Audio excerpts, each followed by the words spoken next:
All right, so we are back, chapter 3 in Gregor and the Marks of Secret. We just left them yesterday. We just read 2 chapters. We know Mrs. Carmacci knows all about the Underland, and she's been helping the family a lot, which they need. Gregor, they go down to the Underland whenever they want to, basically, and Gregor was going to have an echolocation lesson with Rip Red, and he met the Bane, or saw the Bane again for the first time since he was just this little mouse pup, or rat pup. And he's huge, right? 8-foot mountain of snow. And he's going to get taller. And Gregor is worried, but Rip Red at the very end of the chapter said, we need to kill the Bane. The sooner the better. So that's where we are, chapter 3. Kill him? Gregor asked in shock. He was thinking more along the lines that the Bane needed some sort of counseling or to be placed under some kind of watch. Yes, he was a mess, maybe even a little crazy, but look what he'd been through. And Gregor didn't believe the Bane had intended to push Razor off that cliff, not with all that crying and tail sucking. Of course, the cannibalism part was sickening, but for all Gregor knew, rats ate rats. On his first quest, they'd watched one spider eat another, and Rip Red hadn't had a problem with that. As to the Banes hurting the other rats, well, the rats fought all the time. Did the Bane just need someone to help him learn to restrain himself? To Gregor, who was a rager who had not yet learned to control his powers, condemning the white rat to death seemed pretty harsh. Yes, kill him, and we can't afford to wait long, said Rip Red. But I already had a chance to kill him. I didn't do it, remember? Said Gregor. Things were different then, said Rip Red. Gregor's brain could not process what Rip Red was saying this quickly. He tried to stall.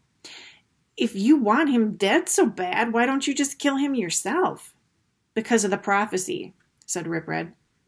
Prophecy? As far as Gregor knew, there was no prophecy.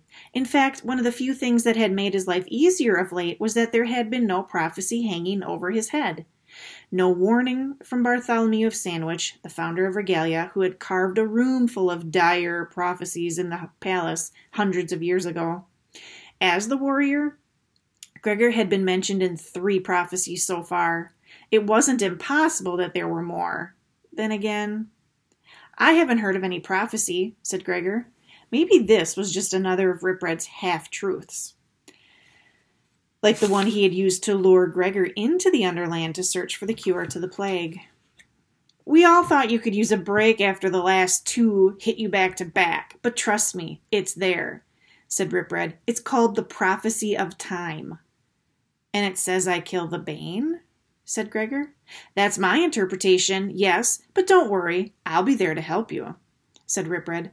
The rat began to pace as he worked out his plan. Listen, we'll do it tomorrow during your lesson. Bring your sword, he said, and don't tell anyone about this. Gregor didn't like the sound of that. Not even Vicus? The old man was the head of the Regalian Council, grandfather to his friend Luxa, who was the reigning queen of Regalia. Most important, he was one of the few Underlanders who Gregor was sure was looking out for him. Especially not Vicus. He'd be beside himself if he knew I'd brought the Bane down here. The council doesn't even want me down here. Anything you tell Vicus now, he'll feel obligated to tell the council. He's become practically useless to us because he's so guilt-ridden over his wife's involvement with the plague, said Rip Red. So tomorrow, same time, same place. You bring your sword and we'll dispose of him. Gregor pressed his lips together. To argue with Rip Red now would be pointless. The rat had obviously worked through the whole necessity of killing the Bane already. It was better not to put up any resistance until he could figure out what to do. Because if there was one thing he did not feel right about, it was secretly teaming up with Rip Red in some cave and basically murdering the Bane.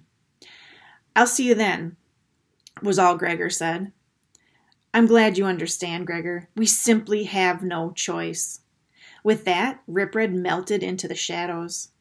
Gregor slowly made his way back up to the city, his head in a whirl. Overlander! The voice brought Gregor back to attention. He had automatically gone to the hospital floor. He saw Howard standing outside his mom's room. Gregor could never look at his friend without comparing him to the pre-plague Howard, who had been healthy and stocky with unblemished skin. Several months after he had barely evaded death, he was still 20 pounds under his normal weight. The purple scars that pitted his skin would never leave, although the doctors were optimistic that they would fade some. The illness had set Howard on a new path in life. The Regalians had put him to work in the hospital, which was still overflowing with plague patients, and he was training to become a doctor.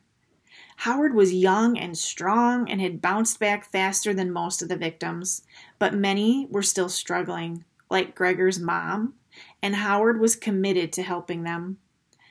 "Overlander, we have a surprise for you," said Howard. "I hope it's a good one," said Gregor, thinking that one really horrible surprise from Rip Red was about all he could handle that day. "Come and see for yourself," said Howard, waving him into the room. Gregor found his mom sitting up in a chair. His face broke into a grin. "Now, what do you think you're doing out of bed?" "Me? I've been up since 6. Cooked a big breakfast, went for a ride on a bat, and now I'm thinking about rearranging the furniture in this room. Getting kind of tired of the decor," she said. Gregor laughed. Of course she had done none of those things. This was the first time she had even been out of bed since she had fallen ill. "Maybe you ought to save the furniture for tomorrow." "Yes, in fact, we should get you back to bed," said Howard. "We don't want to overdo on the first day."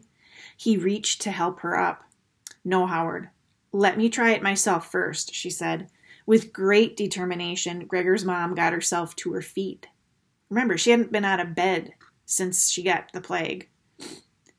The bed was only 5 paces away, but she barely made it, collapsing on the covers at the last moment. Howard and Gregor hurried to help position her in bed. "This is most excellent," said Howard encouragingly. "Every day a little more, and you will have your strength back in no time. Now I must make my rounds with the medicine."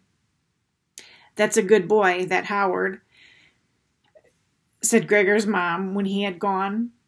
"He's the best," said Gregor. "He'll make a fine doctor," said Gregor's mom. "Maybe you'll be a doctor someday." Gregor nodded, but he had never even thought about being a doctor. He had no idea what he wanted to be, really. Since he'd fallen to the Underland, it seemed like he already had a job. Warrior. But it was not a job he liked or wanted. And it was certainly not a job his mom approved of for her 12-year-old son. She knew that the Underlanders considered him the warrior in their prophecies, but she looked upset whenever anyone mentioned it. "Where's Boots?" he said to change the subject. "Oh, she visited with me. Then Loxa took her down to the field to get some exercise," said his mom. "Did Lizzie get off okay?" Gregor gave his mom the update from home. Lizzie off to camp, plans to sell a violin, the heat wave. She nodded, eager for every crumb of information. He tried to think of more details to stretch it out, but his mind was largely occupied by his encounter with Rip Red and the Bane. "Your head is somewhere else today," said Gregor's mom. Her fingers found a purple scar on her cheek. This was something she did when she started to worry. Rub that scar. "What's the matter, Gregor?" "Not a thing," he said. Her look said she didn't believe him, but fortunately Howard came in at that moment with her medicine and a suggestion that she needed to rest. "I'll see you soon," said Gregor, grateful for an out. He headed off to find his friends. If Loxa had taken Boots to the field in the arena, there must be a game or a training session scheduled. He hoped they weren't using the blood balls for target practice. Even on good days, he disliked watching the wax balls burst open, spraying blood-red liquid as the sword blades hit them. At the moment, it was a little more violent than he could handle. When Gregor arrived, he found a much more benign sort of training in progress. The toddlers were learning to fly on bats. At first glance, it looked like little kids were raining from the ceiling, but none of the raindrops ever reached the ground. The bats would fly a toddler high up in the arena, then flip over, letting them fall into the air. The kid might drop 5 feet or 20 yards before they would be swept up by a second bat and flown back up into the air. Meredith was directing the exercise. The soldiers stood in the center of the field, leaning on a crutch. The doctors had fashioned a prosthetic device made of fishbone and leather for his missing leg, but he was still in the process of learning to use it. Regalia's queen, Luxa, was assisting him, if you could call it that, because at the moment they were both laughing helplessly at the scene above. Meredith was pointing up at Boots, who was trying out the somersault Luxa had been teaching her. When a bat dropped her, she would curl up in a ball and rotate a few times through the air. But inevitably, she'd lose control of the move and go careening toward the ground, flapping her arms wildly like they were wings. "Me!" she called out, as if to remind the bats she needed a lift. "Stay tucked up, Boots," Luxa called through her laughter. "Hold your knees." "I hold my knees," confirmed Boots. She launched into another somersault that quickly deteriorated into her baby bird routine. "Me!" "Almost, Boots. Try once more," called Luxa encouragingly. Gregor stopped watching the kids and the bats for a moment and just focused on her. He had not gotten used to the sight of Luxa looking happy. Being stranded in the jungle for 3 months with her injured bat, Aurora, and a colony of mice had changed Luxa. She was so glad to be home, and her people were almost ecstatic to see her. It was as if, for the first time, they had recognized how lucky they were to have this 12-year-old girl on deck as a ruler. Luxa would not have the full powers of a queen until she was 16, but at 12 she had great influence and could now cast votes at the council meetings where policy was decided.